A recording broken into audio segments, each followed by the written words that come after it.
Mga residente sa San Jose del Monte, Bulacan, nagre-reklamo dahil sa nakakasukang amoy sa kanilang barangay. Ano nga ba ang nangungumbakong amoy na iyan?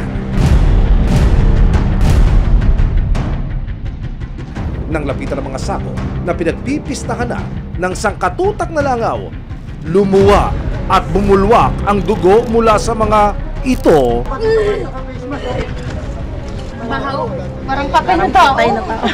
Nang tignan ng malapitan, laman loob at mga hasang pala ito ng mga isda. Ayon sa tauhan, ginagamit daw ng kanyang amo ang mga ito bilang pagkain sa kanyang fish pond business. Bakit po patuloy kayo nag-operate? Yan sa operation namin, sir. Para din sa amin sa hanap buhay.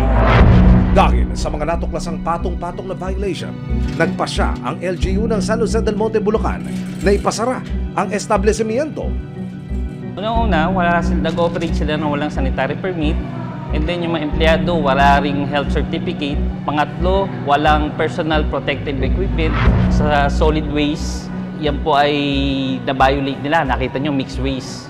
Pati yung Clean Water Act. Nakita mo yung kanal, hindi dumadalo yung tubig.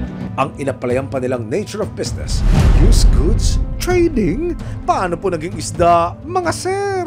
Operating po sila without a business permit.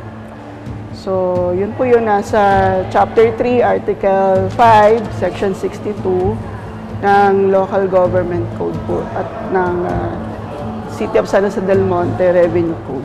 May violation na siya sa zoning. Yung junk shop is not allowable dun sa area dahil residential po yun.